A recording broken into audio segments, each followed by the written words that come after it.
I express my deep gratitude to her for taking time out of her busy schedule to talk to our students and share her love of reading and writing with them. Writer Beyond Distance is an initiative of the Department of English, Kareem City College, Jamshedpur, which intends to open the door of creativity for our students by introducing them to fertile minds across the globe in the globe. In four earlier events of this series, the department has welcomed Tavish Khair, Sahuna Singh Baldwin, Geeta Hariharan, and Kavita Eskil Mandolka. Today's interaction with Professor Nandini Sahu is the fifth in the series, and we are all eagerly looking forward to a wonderful lecture.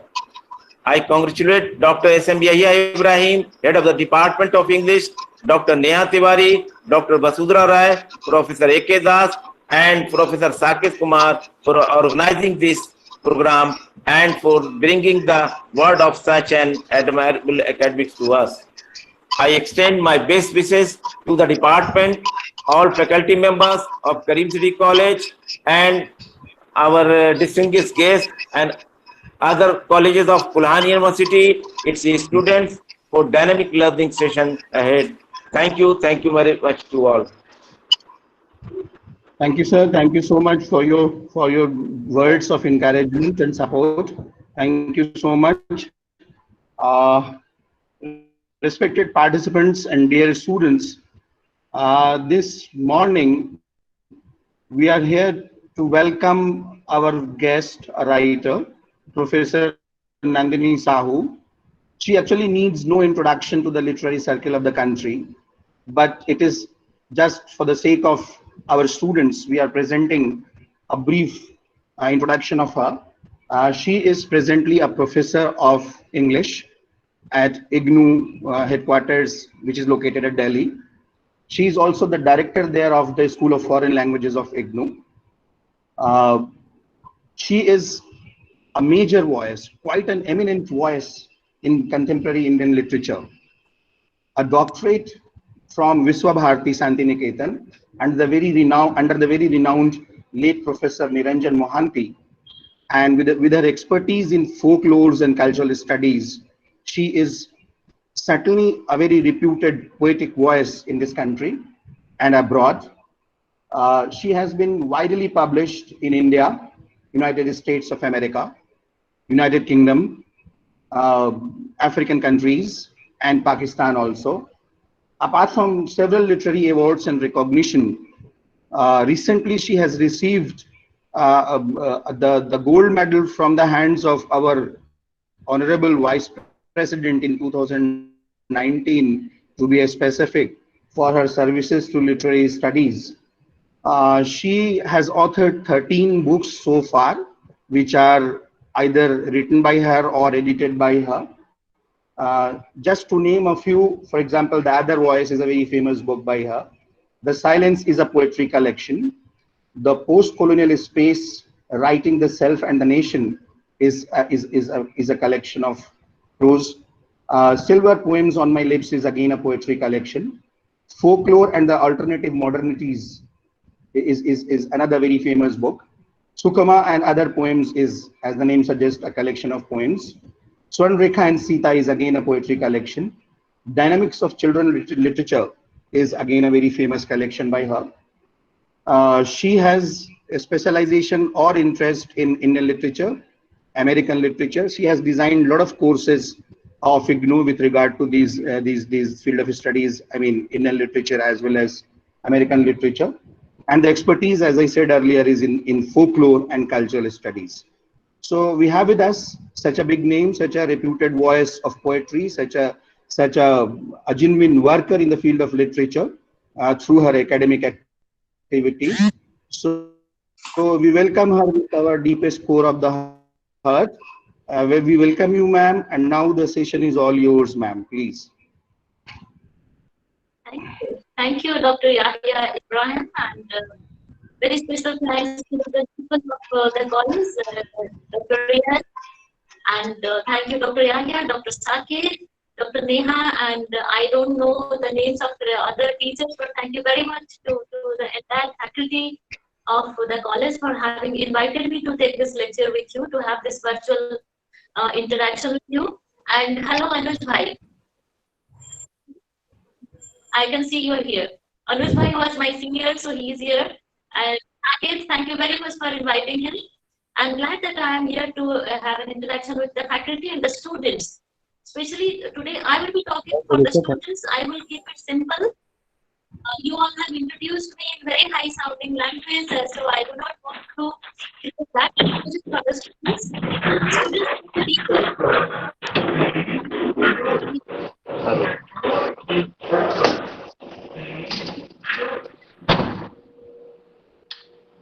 I find a lot of disturbance on the audible for me? Okay.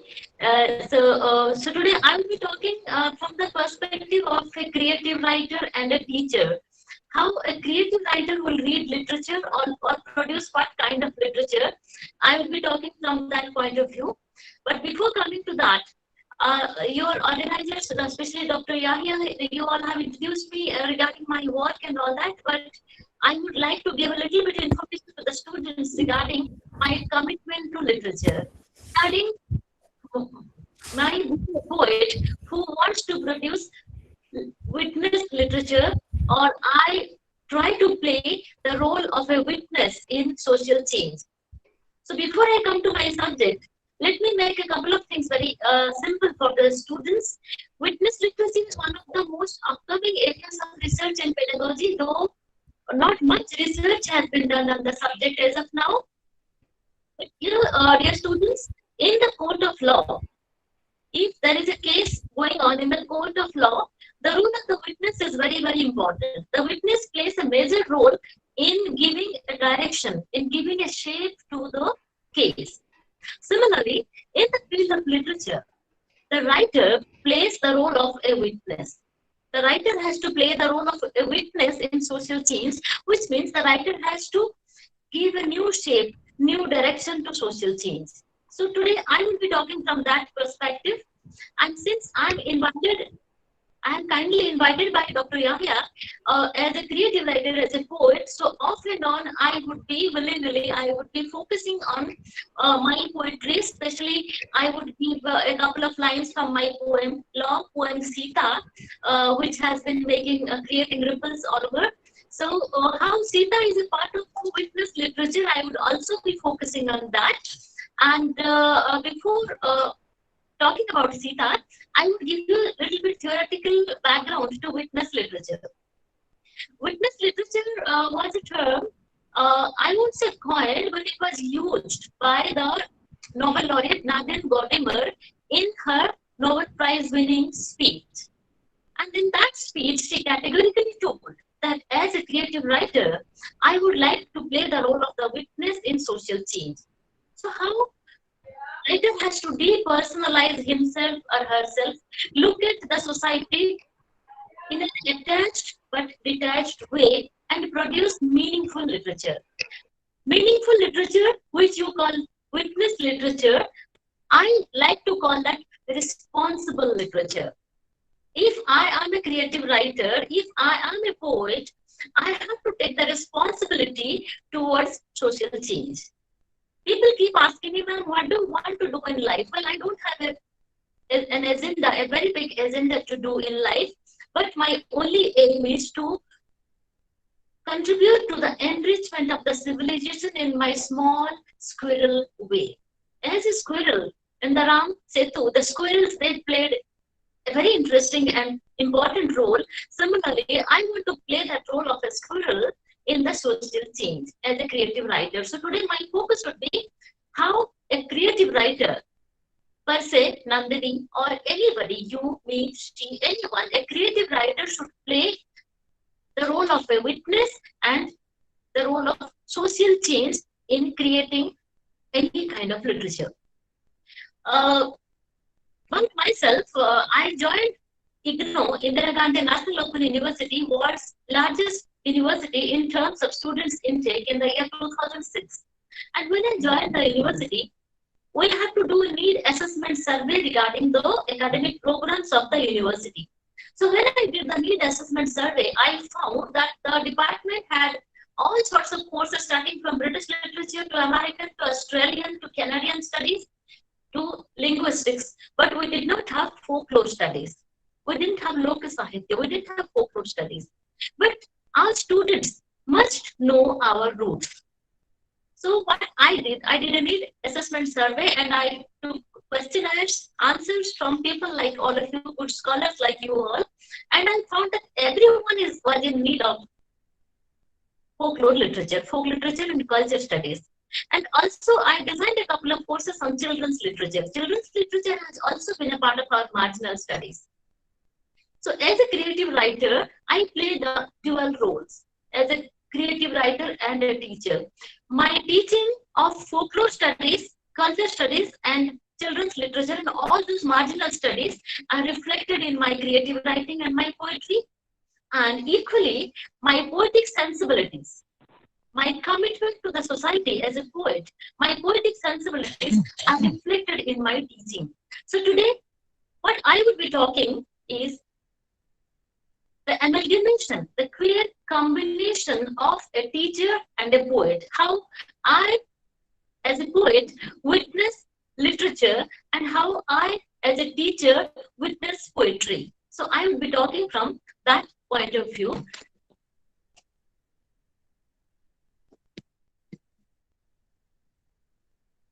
Am I audible? Yeah, I'm audible, I think. Yes, ma'am. Yes, ma'am. Yeah, okay. So in December 2001, in the centenary of the first Nobel Prize, it was celebrated in Sweden.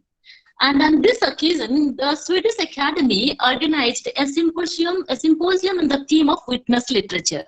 So as I already told you that witness literature is very recent. So they organized a symposium in the year 2001. It's as recent as that.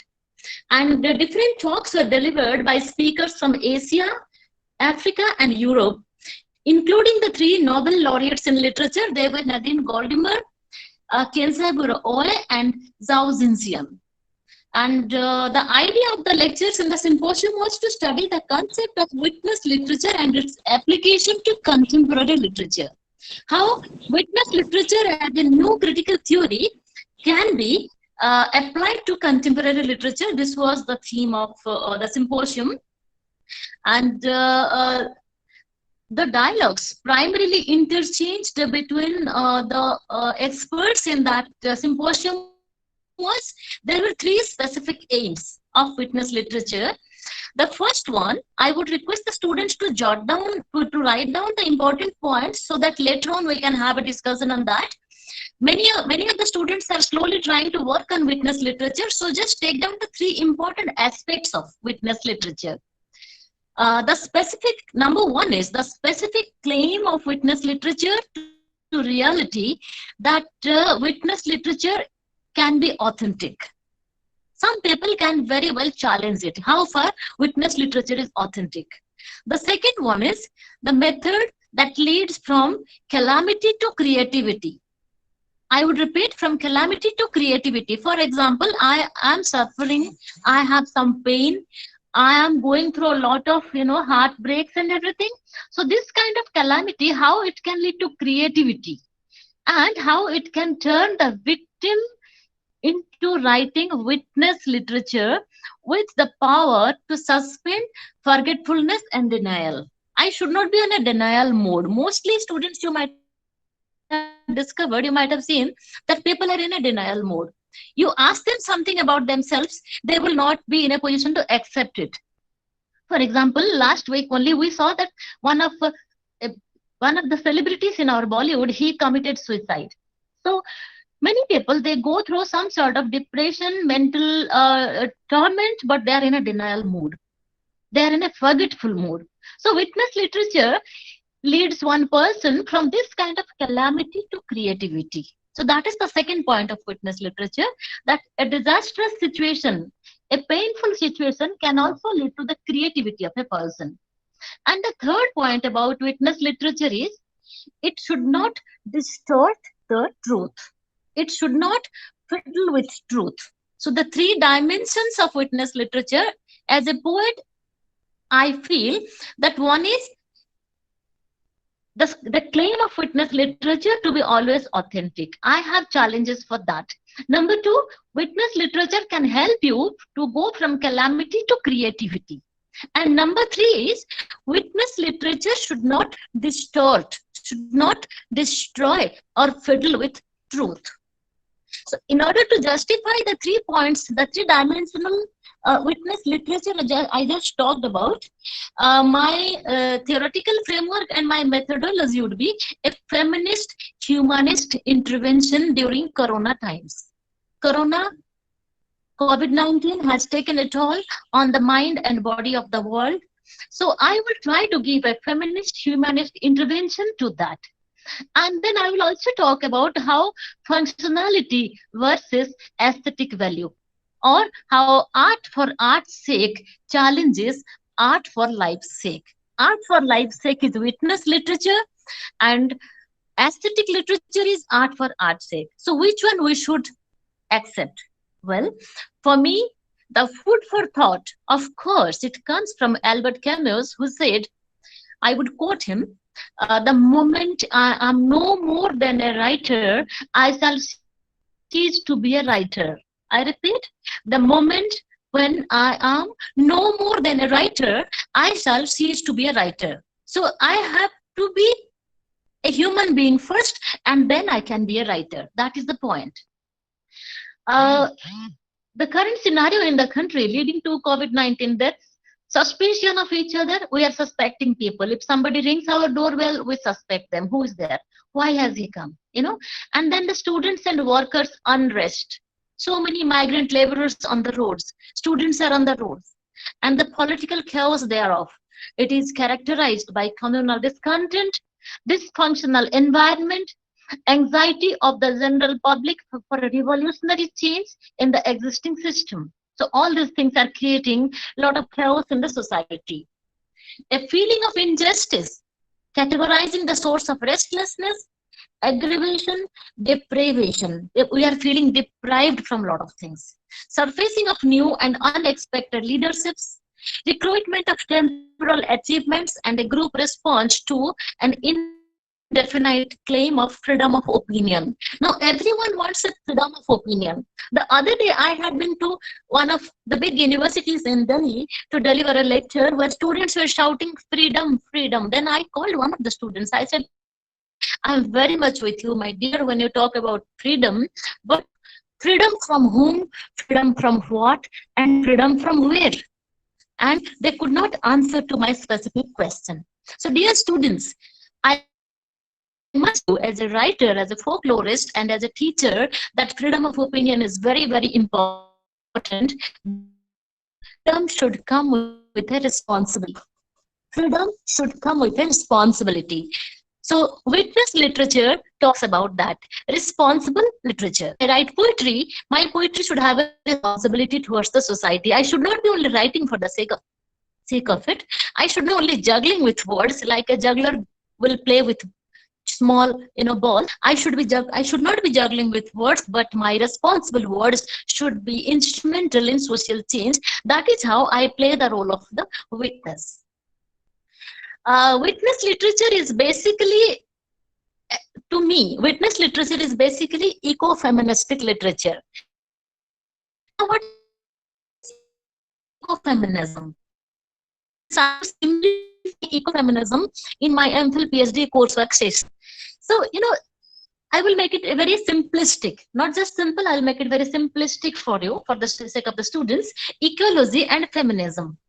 So a feminist writer, maybe a man, maybe a woman, maybe a person from the third gender, but a feminist writer having some ecological consciousness in his or her writing may be able to produce eco-feminist literature. Now, you ask me, what are the ecological consciousness in a feminist writer's pen? Because usually by feminism, people feel that fighting for the rights of women. It's not exactly so.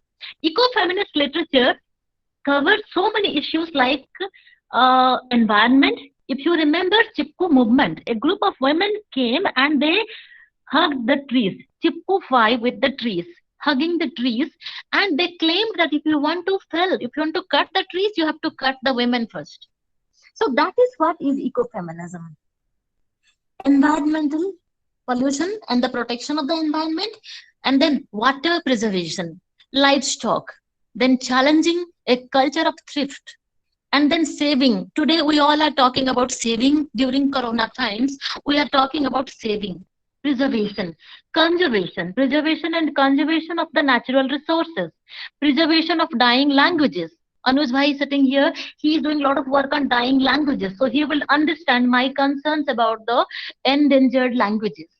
Then archiving of the dying cultures, documentation, challenging the culture of waste, environment, challenging capitalism, colonialism, challenging climate change, supporting girl children, supporting education for all, food for all, supporting folklore and culture studies, acceptance of all, issues of the senior citizens, subaltern issues, masculinity studies, mental health issues. So you imagine so many things come under ecofeminism, and ecofeminism is a part of our witness literature. So many things. You don't just fight for the rights of women, but you fight for all these things. You strive for all these things. So witness literature is a password today, the buzzword today. Everyone is trying to produce and create witness literature. Why witness literature? You can ask me. This issue is essential for everyone to address, because we need to find out why the average Indian of the past, they have become full of remorse now. Why everyone is protesting today? Everyone is talking about the migrants, about the students, about the social issues, and there is remorse. There is, kind of detachment and struggle in the society. The general avoidance and apathy surrounding this issue, it needs some sort of deliberation by all of us. The social, economic, and political transitions, the paradigm shift, the things happening all around us, they should affect the reader and the writer of literature, because literature is not just about stimulating the senses.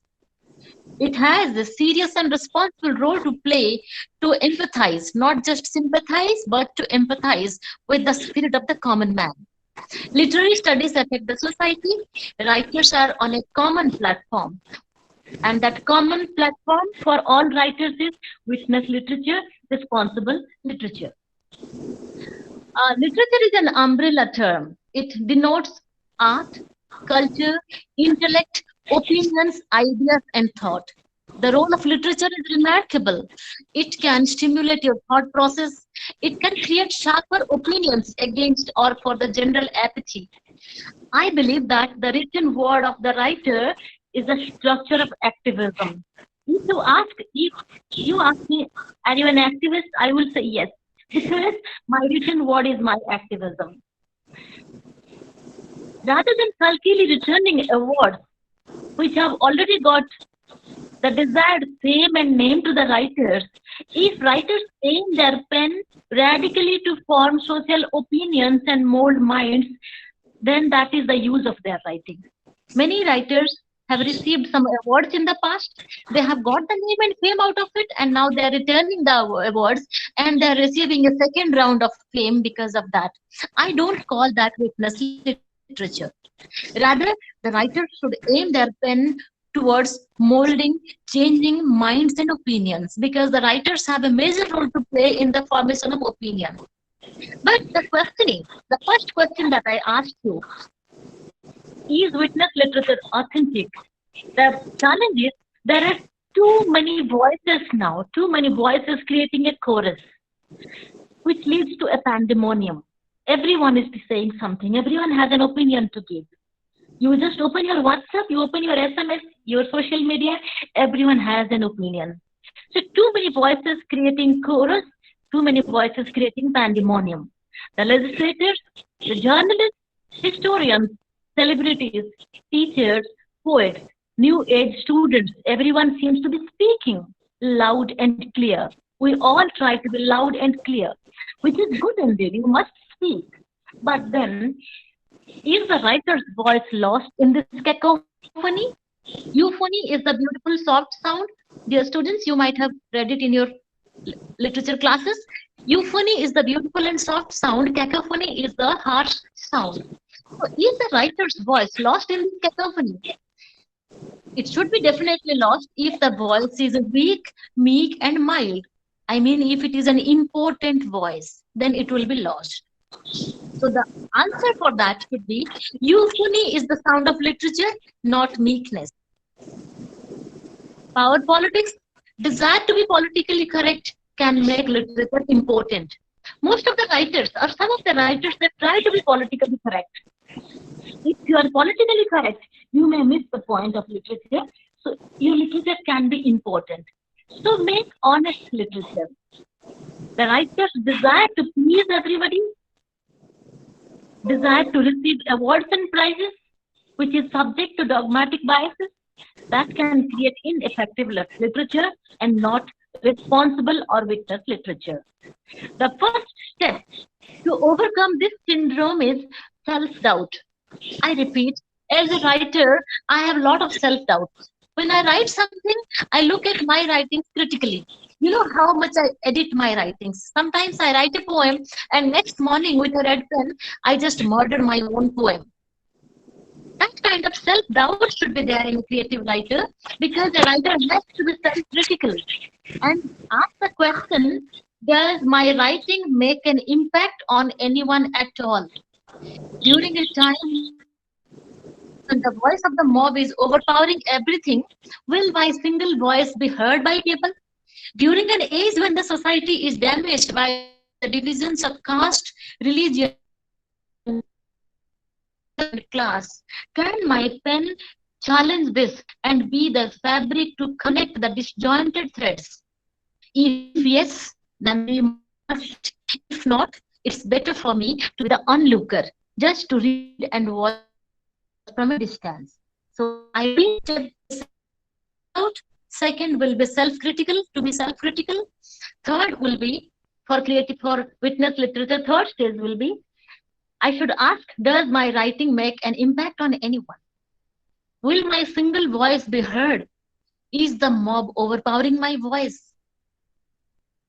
Can my pen challenge the fabric to connect the disjointed threads of the society? If yes, I should write. If not, I better be just a reader. Literature is the inward testimony of witness. Witness literature addresses the depths of discovered implications, the passionate kindness, the approachability to the lives. Britannica.com defines literature as those imaginative works of poetry and prose distinguished by the intentions of their authors and the perceived aesthetic excellence of their execution. Literature mirrors life. We all have heard that since our graduation BA English honors days, that literature mirrors life. But the mirror doesn't only showcase your beautiful face, it even reflects your not so beautiful face sometimes. So literature without purpose is like schooling without learning.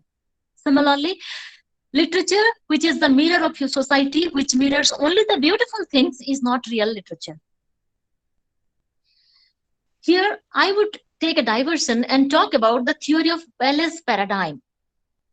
Flaubert, he has written that I have tried to live in an ivory tower, but a tired up ship is beating its walls, threatening to undermine it. And as Derrida believes, Derrida has written somewhere, how shall we enliven the poet's places in our lives as the unacknowledged legislators of the world? If literature marginalizes in a cultural location which is not that of witness to life. We have read that poets are the unacknowledged legislators of the world. But how can they be the legislators of the world unless they witness life? Wallace paradigm is it's a critical theory where it is closely related to the palace-oriented historic discourse. Mahal. So, the only authentic source of historical facts till today or in most texts have been palace-oriented. So palace is a metaphor here, the palace-oriented literature. Looking at literature from the palace or from the luxurious or the elite's point of view. Like the king is in the palace, the elite is in the palace. So looking at history and literature and society from the palace point of view is a critical theory called palace paradigm. Witness literature challenges that. Witness literature contests palace paradigm.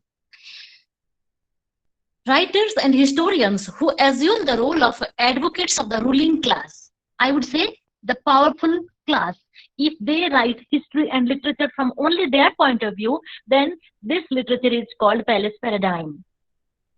Students, you might have always seen that history books are written by the winners. Those who are the winners, those who are the powerful, they write the history books. Then what happens to the voice of the loser, the marginalized, the subaltern, the illiterate, the powerless? The masses, their voice is hardly found in the framework of palace paradigm literature. So witness literature basically challenges the palace paradigm literature. Instead of being a polyvocal system, history or literature becomes a mouthpiece of the ruling elites in the palace paradigm. History writing did not only distort the real story of mankind, but also it became a powerful discourse, casting human civilizations and their future in a particular mold, which is the voice of the powerful. This is a monolithic concept. It believes in the subversion, the marginalization of the strong philosophical rules or the voices of the common people. So this is what you call the philosophy of monolithism. Well, as paradigm, this talks about the philosophy of monolithism. The discourse of palace paradigm becomes the discourse of the civilizations from time immemorial. We read the history books. We read the books of the powerful. The strength of a culture and the civilization is judged or looked at only in terms of the stone structures, the palaces, the forts, the stone bridges, the prisons. The discussion of all this in very big history and literature books. This metaphor is also extended to some extent to wars, conquests, bloodshed, colonization, and slavery. Only the winner has been writing in history. Then what happens to the losers? Can the loser write witness literature? Or if the loser cannot write witness literature, can Nandini as a creative writer, can you as a poet or you as a critic or a folklorist or a reader be the creator of witness literature and create the voice for the marginalized? Well, here I will take a small pause from my critical discourse and give a small example from my poetry book, Sukoma and Other Poems. Suko was a girl and her mother was Sukoma. She was a tribal woman in the tribal district, Kandhamal district, from where I have come to Delhi, and she was a domestic help at my place. She had facial tattoos all over her face, horizontal and vertical tattoos, which Anuj Bhai will understand here sitting. And I asked Sukoma, what happened to your face? Who did these tattoos on your face? Then Sukoma said, my husband did this to me because I should not look beautiful. A wife should not look beautiful because a husband has every right to make her ugly. Otherwise, other men can look at her beauty. And I was horrified with that. When I was just a 7-year-old girl, I went to Sukoma's house and I hit her husband black and blue when he was asleep after drinking some liquor. So at that point of time, I did not understand the theoretical aspects of witness literature, but I always knew that I should be a witness to social change. And then back home, I talked to my mother and everyone around that we should check, we should challenge these facial tattoos of beautiful women. No one has the right to make a woman's face ugly. But when I was 7 years old, nobody listened to me. Then at 29 or 30, I came to Delhi, and then during my annual visit to Udaigiri, my small town from where I have come, I saw that Sukoma's children, they were suffering and they were struggling for their livelihood, and somehow I managed to take them out of that place and help them to settle down in their lives. So by witness literature, what I meant was the responsibility of a writer should not be only word juggling or playing with words, rather creating that platform for the subaltern, for the marginal to come out of marginality and go to the mainstream. And then the same year, I wrote the poetry book Sukama and Other Poems. That poetry book has been creating ripples. A lot of people read about the tribal Kond tribes culture and language and all that from that book Sukama. And I tried to make Sukama, our domestic help, immortal through that book by helping her children to settle down and contributing to the poetry world through a book named Sukama. So that is what is my humble attempt at creating witness literature. In the Indian context, oral literatures were predominant till the most recent times. It is difficult to trace the exact time when written discourse became the knowledge provider in India. However, it seems that the preeminence of the written discourse and the knowledge, power, and strong patriarchal value system, all of them ran parallel in the feudalism in India. So when I was talking about feudalism, I remember Jawaharlal Nehru, the critic, who talks about palace paradigm. He challenges the palace being the epicenter of feudal system. It became the ideal of all social discourses. It came to shape the collective consciousness of people. The privileged section of the society, including the educated elites like you and me, the rich traders, and so on, who could not have managed a comfortable lifestyle without coming under the sway of the heavy wings of palace, they understandably became the advocates of palace paradigm. Again, students, I would remind you, you must have read a lot of Shakespearean plays. Have you ever found a character like a rickshaw puller or a beggar or a poor man or a tribal person in the place of Shakespeare? You will only find kings, generals, and rich people in the literature of Shakespeare. So in Western literature, palace paradigm can be applied. But you come to Indian literature, Indian folkloristic, there is no thin line between our classical and the folk literatures. In the description in Shiva Purana, if you go to Shiva Purana or you go to the 400 Ramayans, which I read before writing my long poetry book Sita, there are a lot of folk Ramayans and folk Mahabharatas. And also there are classical versions of Ramayana and Mahabharata. Combining everything together, our modern literature has created its own version of Ramayana and Mahabharata, which is slowly given to you to read. So, palace paradigm is a theory that has been sufficiently and positively challenged by our contemporary Indian literature. Indian classical music, dance, drama, cuisine, customs, philosophical discourses, language, religion, our literary folklore, all these things which were influenced by palace paradigm to a considerable extent at one point of time, they have been slowly diluted and they have been made available to you by writers of witness literature by giving the points of view of both the sides, the palace and the commoner. You might have read the fairy tales and animal tales, which have significant influence on our children. They were also assimilated to the so-called high art at one point of time. High art, low art. High art was classical, low art was folk at one point of time. We can illustrate this contention with examples from our Jataka and Panchatantra stories.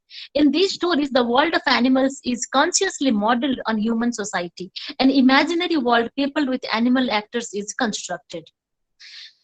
In the process, the large animals like the elephants, tigers, and lions, they are apparently the powerful and wise animals. They are portrayed as weak and foolish animals, while the small creatures like a rabbit or like a frog, a toad, they seem to have little account in the power politics. They are bestowed with wisdom and courage.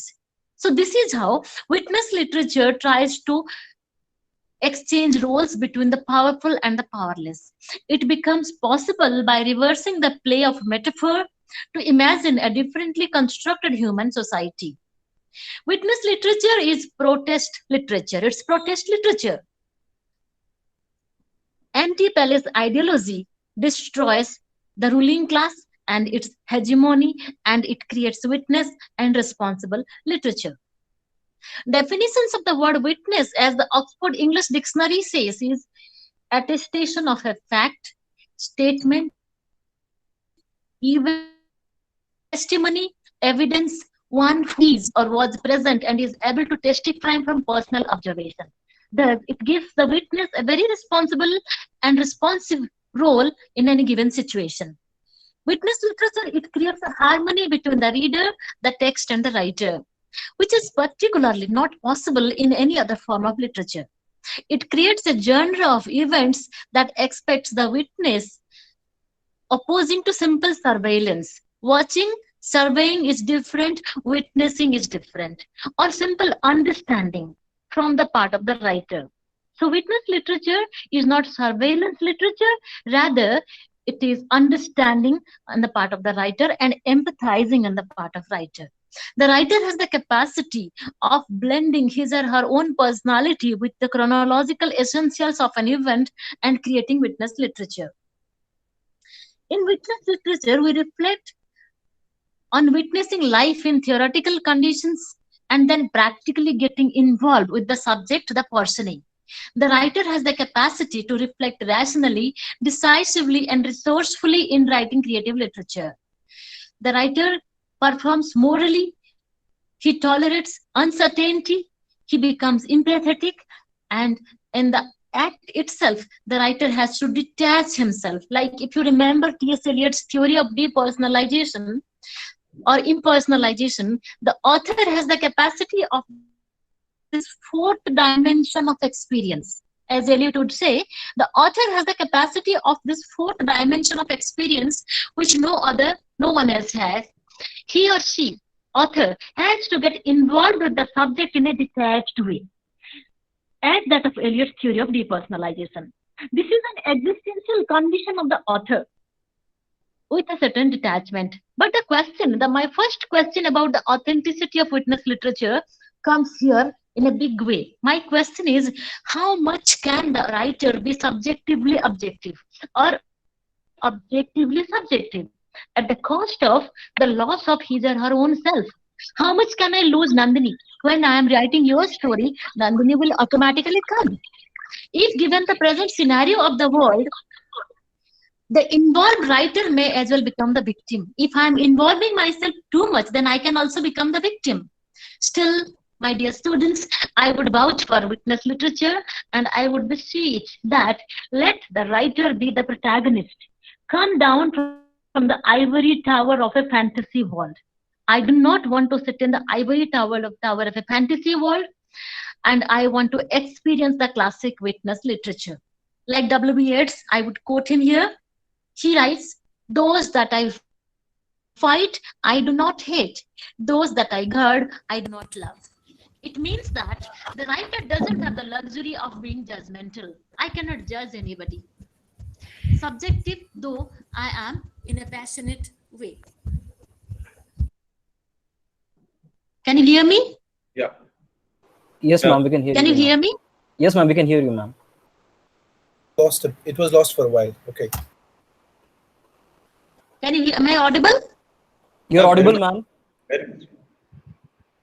Yes, ma'am, you are audible.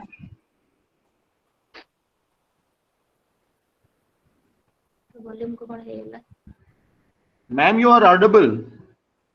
Yeah, fine. Sorry. Actually, I was not able to hear myself. Yeah, it is audible.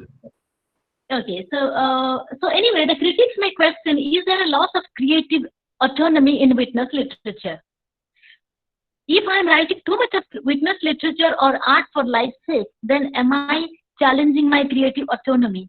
Is it too much of a didactic literature minus artistic liberty? Is art not for art's sake? What about the cerebral pleasures in art? What is the difference between art and philosophy and theosophy? To answer this question, I would go with Picasso, who questions, what do you think an artist is? An imbecile who has nothing but eyes if he is a painter, or ears if he is a musician, or a liar at the level of a poet? Quite the contrary, he is at the same time a political being. We all are political beings. constantly aware of what goes on in the world, whether it be harrowing, bitter, or sweet, and he cannot help being shaped by it. In this situation, it is vital to appraise Raymond Williams' view of cultural materialism. Culture is a productive process, as Raymond Williams has said. Cultural materialism means reading any literary text from its different angles, from different perspectives, from its tangible and intangible cultural perspectives. For example, if you want to read Shakespeare, then you have to know the history, culture, cooking, art, poetry, music, folk dance, folklore, everything of Shakespearean period in order to understand the literary text of Shakespeare. So, witness literature somehow leads to the study of cultural materialism. We must also evaluate whether our writing today carries the aroma of our Indian soil. Like Malgudi Days by R.K. Narayan, we experience Malgudi. Is writing in English language actually pan-Indian? That is one question we should ask ourselves. Should we write in Bhasha literatures, or we can also write in English language, the language of power, and then claim to be the writers of witness literature? My answer as an English writer would be yes. Because in my writing, what matters is the spirit and not the language. Is literature bridging the cross-cultural segregations? That is another question that witness literature can ask. And why is the uncomplicated country India missing from the literary scenario today? We are complicating the issues. Too many voices are coming forward. Intertextuality and polyphony are coming up, and the uncomplicated simple India is missing. Then another question is, are today's writers truly being the empathetic witnesses to life surrounding them? So when I have all these questions, since I am invited here as a creative writer, I would like to take a couple of lines from my book Sita, which was published last year. And yes, Sita as witness literature. I would just take a few points. We have misunderstood the real character Sita from Ramayana. Many people have presented Sita as a character who is weak, meek, and mild, someone who has encouraged the bride burning and fire taste. But in my book, Sita, I have thought objectively about her, and for me, Sita was a woman close to nature. She was the original eco-feminist. Deserted twice, adopted once, she never spent her life brooding over her destiny. Rather, she took the charge of the flora and fauna, nature, and her own children loved Kush as a single mother till they were 12 years old. She was like Mother Earth. She was the embodiment of patience, endurance, optimism, love, and motherhood. At one point, Sita realized her weaknesses like any other mortal woman. She tampered with the laws of nature by believing in a golden deer, whereas she should have thought rationally nature should never produce a golden deer. She crossed the Lakshman Rekha, doubted the integrity of her brother-in-law Lakshman, and she accepted her weaknesses. She sends a message in this book that guilt and punishment, they go hand in hand, even for gods and goddesses. Sita's silence acceptance of injustice, her fire tests, cannot be manipulated as her acceptance of victimhood. She has never set a platform for the future injustice to women through domestic violence and bride burning, Johar or Sati.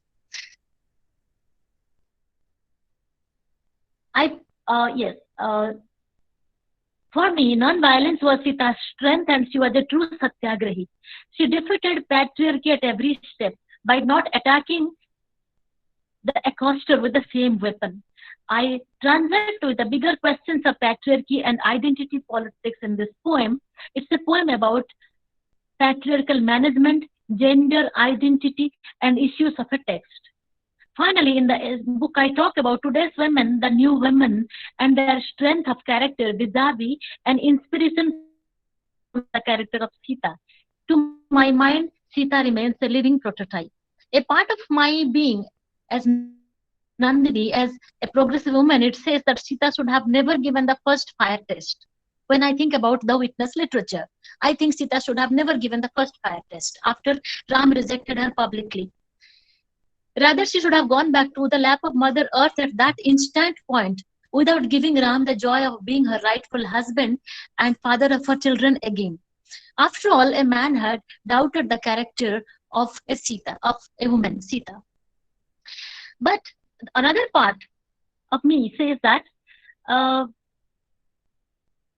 she had to come back to Ram, forgiving for his first ever mistake because she loved him, she respected him, and also she had some incomplete responsibilities in her life. A woman had some responsibilities of giving birth to children, though I do not support that women who don't have children, they have not contributed. I don't support this. But again, woman is a creator and she had this responsibility for planet Earth, for Mother Earth. And another thing is, she could silence the voices who raised negative points against a woman because she lived alone in Ravan's house by giving the first test and coming out successful. In the book, I have left it to the reader open to frame his or her opinion about Sita's character. For me, Sita was a rebel. She never fought back with the same weapon. She did not believe in the victor vanquished theory. She had patience, she had courage and conviction. Through my long narrative poem Sita, which is a part of witness literature, the book can be read as a poem of social mobility. I salute the spirit of women who succeed in leading meaningful lives against all odds in the book Sita. The last few lines of the poem I would like to recite here before I stop. I will just take 2 more minutes.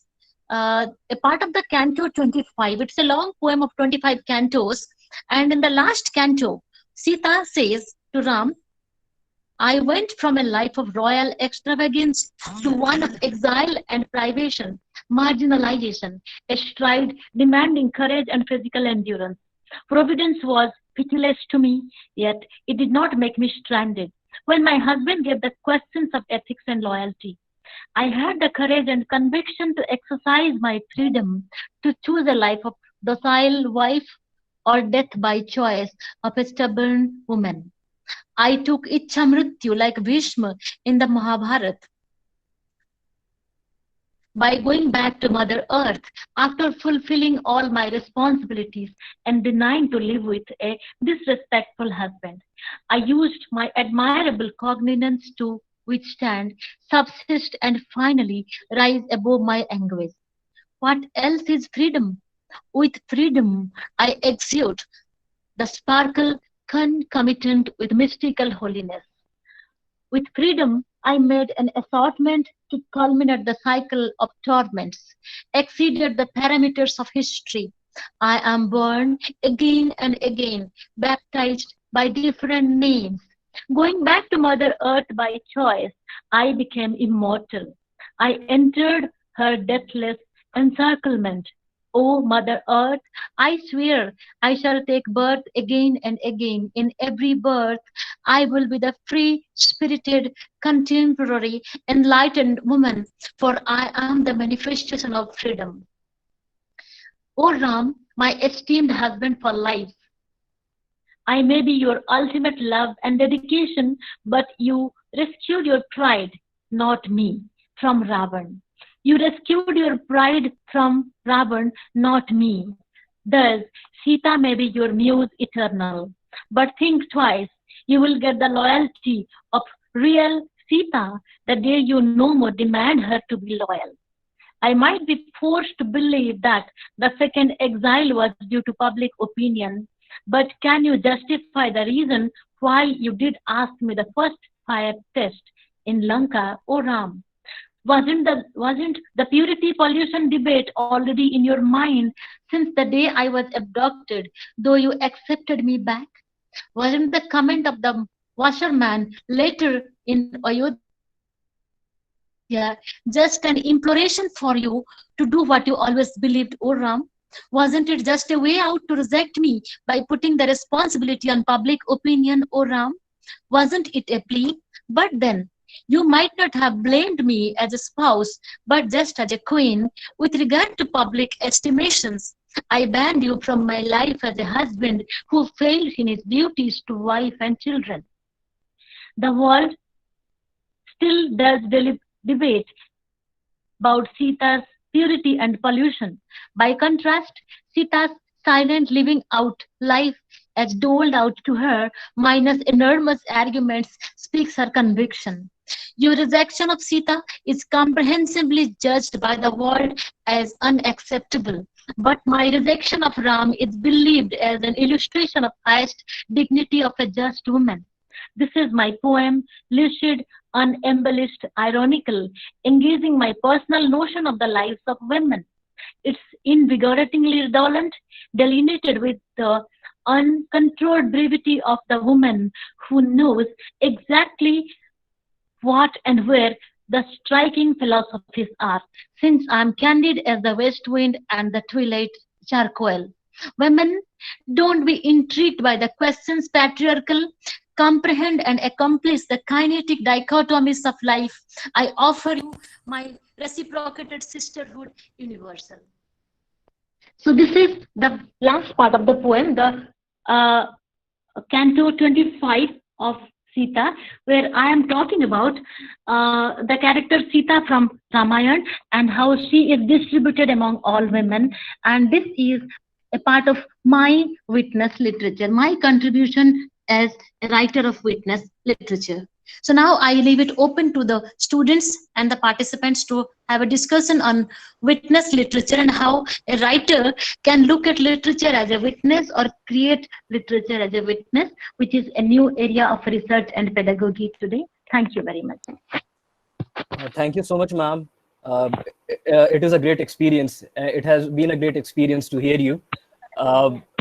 We have a number of lecturers from different universities and colleges. But before I move on to other participants for the questions, I'll take this opportunity to ask the question. As you were talking about the dying of languages, ma'am. There was an article, recently an article in the Indian Express, quoting the Padma Shri G.N. Devi. He was talking about there are about 600 dying languages in India, endangered languages in India. What do you feel is the reason, ma'am? The speakers of the language, of that particular language, or it is the impact of colonization which we are going through? Well, Dr. Saket, it's both sides. First of all, people want to speak the language of power, which is English language. And now in the national level, people like to speak Hindi or English, and people try to get into that power structure by speaking fluently in English and other languages. So they are ignoring their own languages. That is one side. The other side is the dying languages. Also from their side, there is hardly any attempt. Like I was telling you, that there is one language in Odisha, Kui language, on which Anuj Bhai is really working a lot. He has written books on that. Many people are working on that. But again, the researchers of that language, what they should do is try to introduce that language in the syllabus as a language of education, as a language of instruction in the schools and colleges, and also they can produce bilingual books. For example, Kui and English or Kui and Hindi, bilingual books, so that many people will come to know about that language. And also the last speakers of that language, they know it very well, that their children at home, they are no more interested to use that language.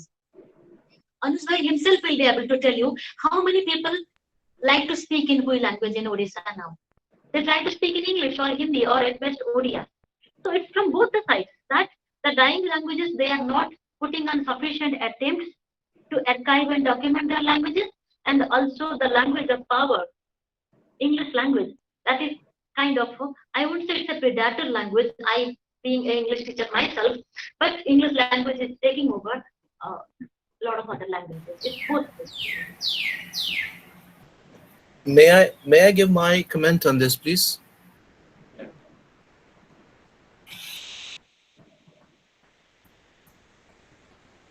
Yeah, please. I think it is not just English versus the other languages. But there are other things, other languages also which come in, people who have no idea of English at all, but they are losing their own mother tongue, the dialect. I wouldn't say they are very developed languages. They're just dialects in many ways. And they are languages to some extent, of course they are. But they are losing it because of the fact that people are mingling, society, people are moving from one place to another. And as you said rightly, the next generation is not really speaking the language of their ancestors or of those generations which have passed. And so gradually, I can quote quite a few, because living in Singhbhum, there are languages all around us, and quite a few we see that they are just getting extinct, I would say. That's because they are moving into either Bangla, which is close by, or the adjacent area language which is there. So it is not always English, it is the other languages also. It is not just the power of English or something like that. It's a fact of what happens to dialects becoming languages, and so on and so forth. That is one thing. So may I, if would you agree to that? Yeah. I do agree, because as I said that in Odisha also the school language, people are speaking Odia. They are not speaking Kui, speaking Odia. And then after the next step is to go to Hindi or English. Yes. But That's the local languages which are accepted as the language of the textbooks are also taking over. Yeah. Yes, ma'am. Yes, ma'am. Hello, Nandini. Can I make a point here? Anuj sir, yes sir, please sir. Yeah, I was about to call you, sir. Okay, sir. What we are talking about Kui languages, even this less discussed and less powerful languages, so-called tribal languages or regional languages, I see there is an economic aspect in it. Okay. People earlier, what was happening when the migrants from outside come to that place, they learn the local language to carry out their business. Okay, and later on, what happens when their business grows? The local people learn their language. Right. Then it goes a complete cycle. And now, what I observe, we are going on the reverse also, because in Jharkhand, what I see, the Bhojpuri languages or the Awadhi language or the regional languages, they are now getting more attention due to their economic value put through the industry, entertainment industry. Okay. Yes. And like that, people return again to learn the language. And the same thing is happening with Kui also. Okay. And in case of tribal languages, what is happening now? The language is becoming more glaring tool of identity. Okay. And in order to retain the identity, people again come back and learn the languages. And one thing I'll say, Nandini, you know the Danda Nacha that we see in April month. Okay. There was a song, Benjamu Monosiana La Budali Benjamu Monosiana. Okay. It was a simple a old lady and an old man who were going for a fishing. That was the act of fishing in that play. Okay. In that Danda Nacha, that regional play. But what is happening now? When that came to the audio album, now it is booming like anything. And to concern the power, what you say, power of a language is can be a literary power, and it is now getting more specified when it becomes an economic power. And I think that I would suggest the government should, and the policy planners should also plan the economy in such a way that the nine languages are preserved. Yeah. They have to support to create the archives. Now, what you are doing, Nandini, that when we create some courses other than our academics, okay, that really helps to learn the language. Like, say, someone is working for tourists and he wants to learn German. Okay, it is not his educational qualification, but it is a tool for his economic empowerment. Okay. Yes. In the same way, if we can go for such things, and Yahya sir and they are working a lot of things on languages, and they know that when someone has freedom, a science graduate or an MBA who is going to Chennai for a work, and if he has a chance to learn Tamil here in Jamshedpur, and that will be the best option for reviving the languages, and that will be the economic way to revive the literature. So maybe you and Dr. Saket can create a certificate course in Kui and English. I am going to support that for you. Yeah. I have a long-term plan for that. Okay, let us come to the main topic. We'll be talking on now on many times. Okay. Let us Yes. quit Yes. that. Thank you. We have other faculty members also. If anyone wants to ask, we have Dr. Manoj Pathak sir here with us. He has typed something. Sir, if you can please unmute and ask, sir. Yeah, After your observation. Yeah, hello, good noon. hello, sir. Yes. Hello. Ma'am, Yes. I have a query that, in this age of electronic advancement, it has made us a bit impatient, lazy and hungry for knowledge, right? So may I know, You are not audible. hello? I cannot hear you. You are not audible. You're not audible. Okay, You're not audible. okay, I'm trying, ma'am. Yeah, am I audible now? Yes, please. Yeah, ma'am, I'm telling that in this, electronically advanced age, it has made us more impatient and edgy. So, please put your comments on the changing face of literary works, that how literature is changing in terms of creative writing in this age of haste and in this age of electronic advancement. Dr. Saket, please repeat his question for me. Sir, if you can please ask. Your voice was breaking, sir. Voice is very low. I mean, it's breaking in between. Okay, is it clear now, ma'am? Yes, sir. Little bit. Yes, sir. Yes, sir. Ask, sir. Fine. So, I'm saying that in this age of electronic advancement, it has certainly made us more impatient and edgy, and of course, hungry for knowledge. So there is an info dump. There is a process of info dump. So I invite your comments on the changing face of literary works, where there is lots of haste in our life. So how do you find the changing faces of literary works these days? See, literary works will definitely change along with social change. As I said, we have been teaching in our classes that literature mirrors the society. So as and when there is a social change, a lot of things are happening now during this COVID-19 or migrant laborers shifting from place to place and students unrest. So much of social change is happening. So literature definitely will get a reflection of that. Isn't it? So literature reflects the happenings around the society. The contemporary scenarios are reflected in literature. So that is how social change. I mean, I'm not exactly getting this. Okay, fine. Thank you, ma'am. Yeah. So please email me the question to me because I didn't exactly get your question. Yes. Yes. Any other faculty member, if you want to add any observation or ask a question, please you can unmute and ask so that we can move on to the questions of students. Yeah, Saket, ma'am, Sorry. I have a question Okay. Yes, that is related to the second aspect of witnessing literature that you said. It was about converting calamity to creativity, from calamity to creativity. Right.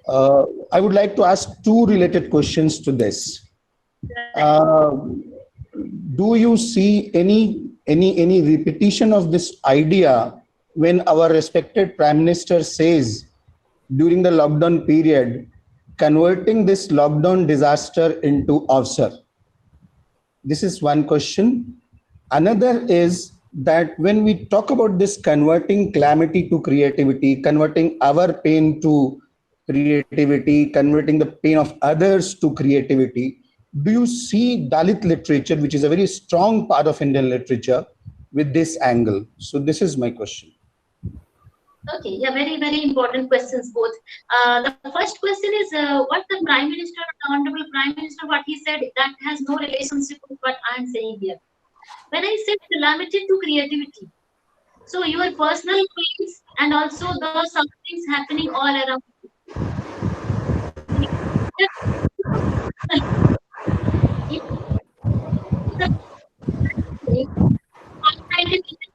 In the same building upstairs, in the next building. So all over my house there are COVID-19 patients. So suppose I take everything to my heart and I get so distressed and so I that is me or so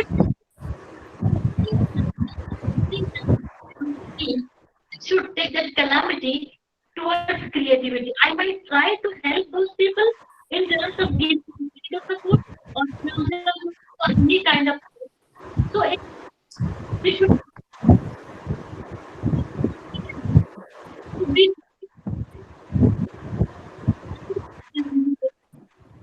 system, and then you have to change it into the secondary material and produce your creative writing by depersonalizing, by detaching yourself from the pain and suffering.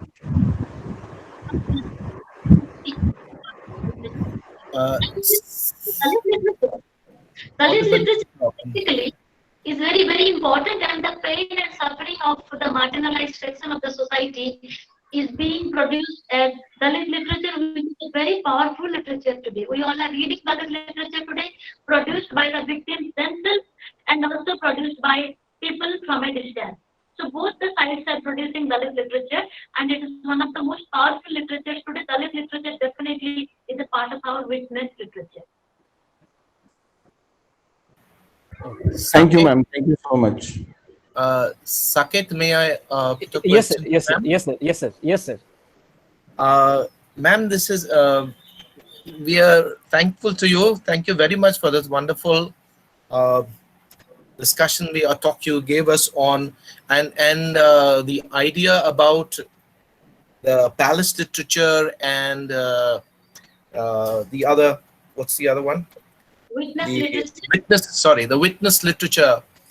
I think that's a wonderful thought that you brought this morning to us. What I had in mind were two things, and it's a little sensitive, but may I ask you this question if it's so? You said that my written word is my activism. Yes. My humble submission would be that if you say so and you practice so, I think you are doing a great job. But how many people in the world today are really into it? That's one big question that I have. I mean, it's not easy to be to practice your what you feel, or if you are into activism, then that is one thing. Yeah, the other thing is that there is, I mean, it's very difficult to really categorize Western as palace and then the other as witness, because there are a lot of examples before and after Shakespeare too, and Shakespeare is not the only representative of Western literature. There are many examples where we do have people starting from Chaucer onwards, where the witness is also there. So I would say that yes, things have changed and are changing for the better. That's good for us. That is happening. But then, of course, we look for better times. But then, how does really literature, as Yahya sir has also talked about this, how has really literature been in this period of time that we are in now and in the 21st century per se? Yes, ma'am. Yeah, the first question that you pointed out, if I am practicing what I am preaching, my humble answer would be I try my best to do that. As I give you one example from my book Sukama and other poems, that the tribal woman Sukama, on whose face there were facial tattoos created by her husband, Yes. I challenged him when I was a small kid. I challenged at that point of time. Yes, And yes, then ma'am. when I grew up, I did my best to take out the family members of Sukama and take them to the right places, to settle them down with livelihoods. So probably that is my humble way of contributing to social change, not just by juggling with words, but by practically working in the fields with them. I am a folklorist. So I go from place to place, taking interviews with dying language groups and dying cuisine and folk dance and music groups. So I have practical involvement with folks because I am not just a poet or a creative writer, I am a folklorist as well. So the folklorist, poet, and the teacher in me, these three people work together, and I try in a humble way to contribute to social change. That's a great service you're doing, ma'am, to society. Thank you very much. We appreciate that. Yeah, ma'am. Thank you. Sir, hello. Hello? Yes. Yes. Yes. Yeah, it is honest person. Sir, regarding this tattoo, Nandini, hello? Yeah. Yeah. One thing I'd like to clarify rather here. Okay. You mentioned that this tattoo on her face was created by her husband. Yeah, on behest of her husband. But that is not the case. Okay. As you were a kid that time, and the Sukuma, the lady, must have told you who has done this. You're a simple child asked who has done on your face, and she would have told you that it is my husband. Okay. But as per our cultural aspect of tattoo, of Kui culture, if we talk, that is done before marriage.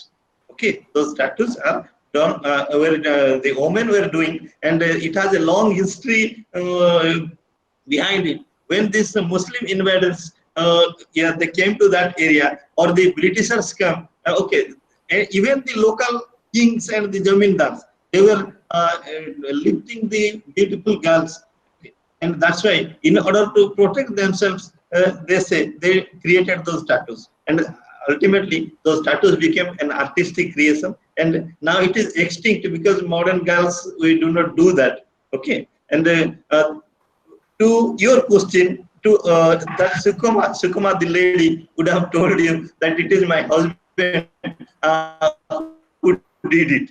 Okay, but that is not the case. The girls do that before marriage. Okay, and I had to make this clarification because it will take a wrong message. And if we say that husbands draw tattoos on faces of the wives. Okay. I have an answer to that. The tattoos are created by husband or A, B, C, D, anyone. But creating this kind of horizontal and vertical tattoos on somebody's face so that no one else will look at that person is marginalization of a person. And as a humanist, not as a feminist, but as a humanist, I will never support creating facial tattoos on somebody's face to make her ugly. No, it was rather, I would say, on the other side, it was tattoos are always part of beautification rather than making someone ugly. Okay, and that's why tattoo is crazy nowadays also. But only the pattern and the design has changed. That is not acceptable to create. Not on the face. So maybe go to the next question. Okay. There are many questions in the chat box, ma'am. With your permission, can I read it out, ma'am? Please see. There are some questions. There are questions from students, also from research scholars as well. I can see a question from Siki Singh. She's asking, she is interested in doing research work on discovering or reinventing image of Sita, Draupadi, and the women of India. If you can please suggest something on it. Yeah, sure. So please give my email ID to the students. She can send a synopsis to me. My email ID kavinlupini@gmail.com, my personal ID. She can send a synopsis to me. I will go through what kind of texts she's looking at, and I can recommend, suggest a few more very interesting texts on Sita, Draupadi, and other mythical women characters. Okay, ma'am. Okay, ma'am. We have Saista Rahman asking, do we consider literature by disabled writers as witness literature? Absolutely. Absolutely. If the disabled, you don't use the word disabled, I use the differently abled or the specially abled. But if their writings are universal and they are talking about the disabled, the so-called disabled being able to do something good, then that literature is also part of the witness literature. But it should have the universality. You were talking about ecofeminism, ma'am. There is a question related to it. Can we relate ecofeminism with Virginia Woolf's A Room of One's Own? Ashutosh is asking this. Yes. Yes, absolutely, we can. Because all those issues of ecofeminism that I discussed, like preservation, conservation, livestock, education, food for all, rights for all, senior citizens, so many issues I discussed under ecofeminism. Most of those issues are covered in that text, so we can definitely take it as a part of our ecofeministic literature. Okay, ma'am. We have Meena Malik asking a question. Literature is a mirror to society. Isn't all kinds of literature fall under the category of witness literature? Well, she has a tricky question. All kinds of literature will definitely come under witness literature, but in the court of law, as I said, the witness plays a major role in creating the decisions. So if you are producing literature that is instrumental in changing the society for better, then you are the creator of witness literature. Otherwise, all kinds of literature will come under the witness literature, but they may not play a positive and important role. Sometimes the witness can play also a negative role in any case in the court of law. So that is not a good witness, isn't it? Yes, ma'am. We have Pramita Banerjee asking whether witness literature is only about the contemporary scenario, or one can be a witness to the events of the past. One can always be a witness to the events of the past and present it to the present society, the contemporary society, in its original and in its positive and clear form, rather than distorted form. Yes, ma'am. We have Rani Shivani asking, what will be the form of history without the stories of kings and elites? A bit different. Is it possible to write history with the stories of common people? With the stories of Common people. Yeah, of course. That's what I have been telling. That history has been in the palace paradigm. I talked about Jawaharlal Nehuru's palace paradigm, where history is written from the palace, from the upper part of the society.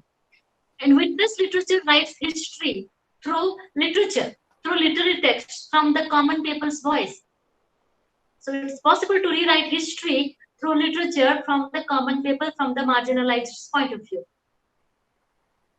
Yes. Okay, ma'am. We have our student Ayush. Actually, I'm not clear whether if he's asking a question or giving his thought. Ayush, if you can unmute and ask.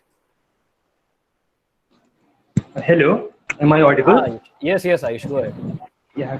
Good afternoon, ma'am. Ma'am, my question was, I was taking this question from the bit you said about coming down from the ivory tower of fantasy. So my opinion is that fantasy literature is also can also be a commentary on social evils. And I had a question regarding that.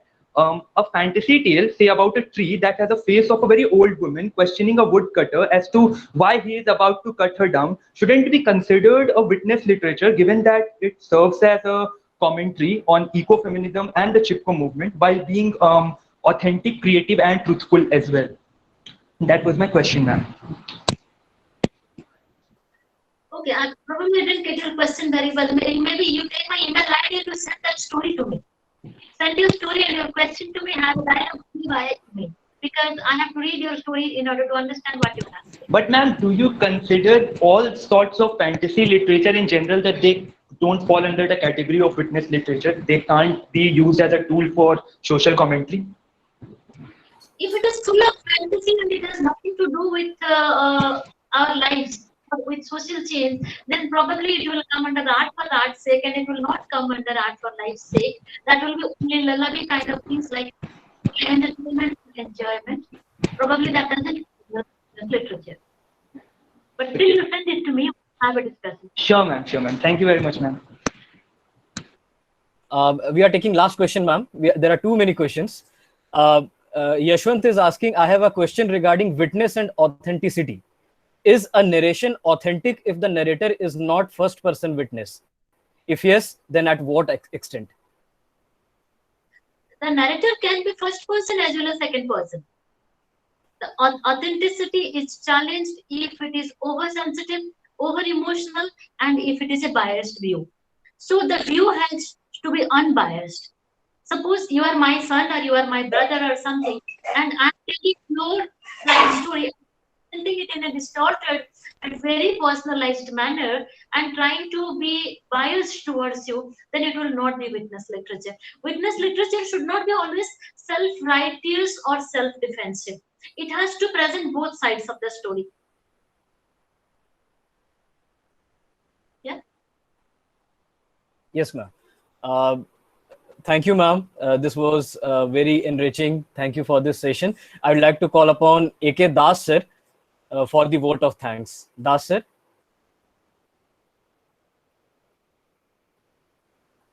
Can you hear us, Das, sir?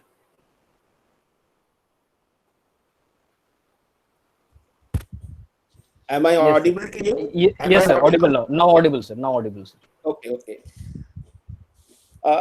It was an unusual and extraordinary experience to hear Professor Nandini Sahu on a topic which is very, very relevant today.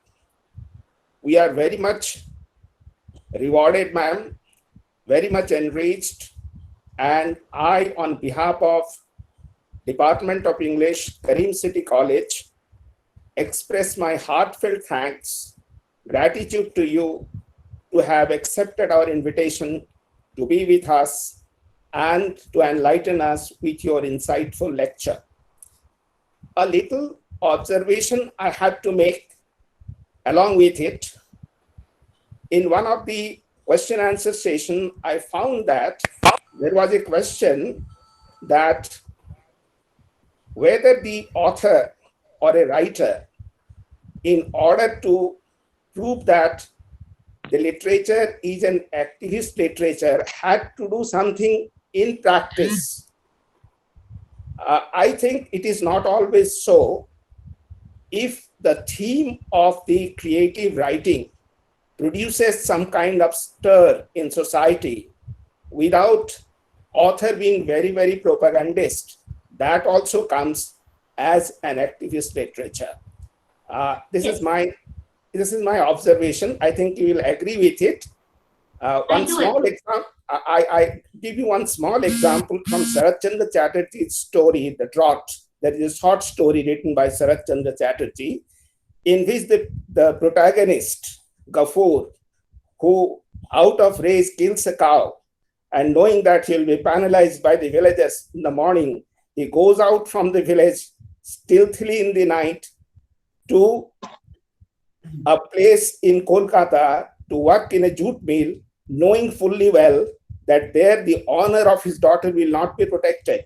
He takes his unmarried daughter with him. Is it not a slap on this society? Is it not an activist literature? Sarath Chandra Chatterjee is not coming on the street to show his protest. His literature speaks of itself.